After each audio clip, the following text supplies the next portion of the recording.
समुद्र मंथन कथा। एक बार की बात है, शिवजी के दर्शनों के लिए दुर्वासा ऋषि अपने शिष्यों के साथ कैलाश जा रहे थे। मार्ग में उन्हें देवराज इंद्र मिले। इंद्र ने दुर्वासा ऋषि और उनके शिष्यों को भक्तिपूर्वक प्रणाम किया। तब दुर्वासा ने इंद्र को आशीर्वाद देकर विष्णु भगवान का पारिजात पुष्प प्रदान किया।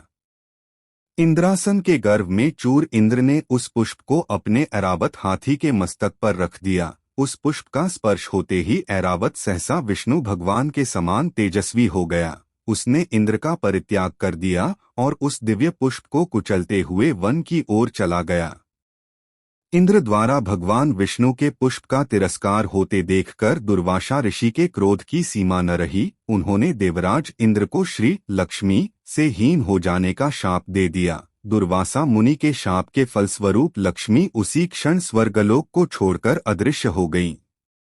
लक्ष्मी के चले जाने से इंद्र आदि देवता निर्बल और श्रीहीन हो गए। उनका वैभव लुप्त हो गया। इंद्र को बलहीन जानकर दैत्यों ने स्वर्ग पर आक्रमण कर दिया और देवगण को पराजित करके स्वर्ग के राज्य पर अपनी परचम फहरा दिया।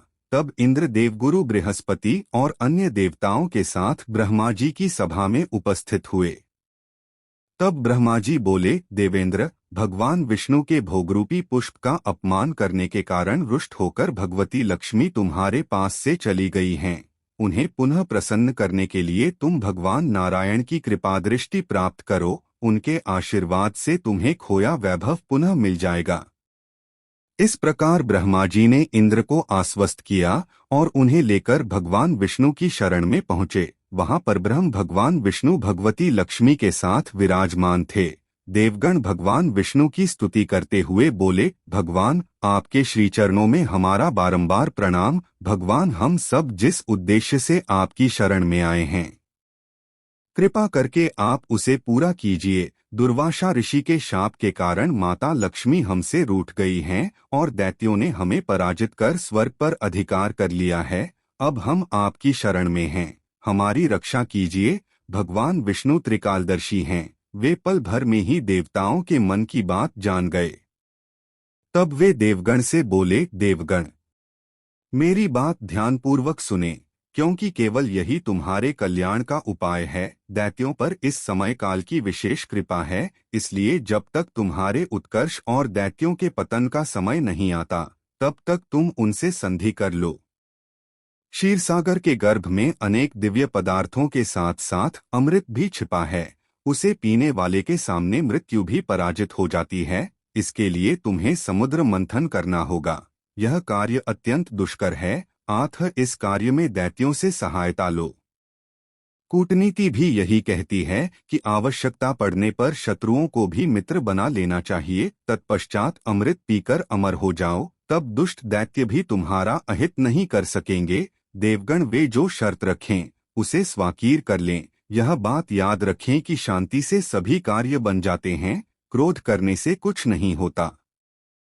भगवान विष्णु के परामर्श के अनुसार इंद्रादि देवगण दैत्यराज बलि के पास संधि का प्रस्ताव लेकर गए और उन्हें अमृत के बारे में बताकर समुद्र मंथन के लिए तैयार कर लिया। समुद्र मंथन के लिए समुद्र में मंदराचल को स्थापित कर वासुकी नाग को रस्सी बनाया गया। तत्पश्चात दोनों पक्ष अमृत प्राप्ति के लिए समुद्र मंथन करने लगे। अमृत पाने की इच्छा से सभी बड़े जोश और वेग से मंथन कर रहे थे।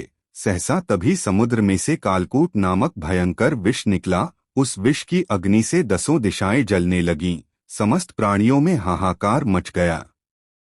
उस विष की ज्वाला से सभी देवता तथा दैत्य जलने लगे और उनकी कांति फीकी पड़ने लगी। इस पर सभी ने मिलकर भगवान शंकर की प्रार्थना की। उनकी प्रार्थना पर महादेव जी उस विष को हथेली पर रखकर उसे पी गए, किंतु उसे कंठ से नीचे नहीं उतरने दिया। उस कालकूट विष के प्रभाव से शिव जी का कंठ नीला पड़ गया।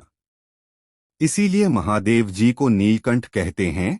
उनकी हथेली से थोड़ा सा विष पृथ्वी पर टपक गया था, जिसे सांप, बिच्छू आदि विषैले जंतुओं ने ग्रहण कर लिया। विष को शंकर भगवान के द्वारा पान कर लेने के पश्चात फिर से समुद्र मंथन प्रारंभ हुआ। दूसरा रत्न कामधेनु गाय निकली, जिसे ऋषियों ने रख लिया।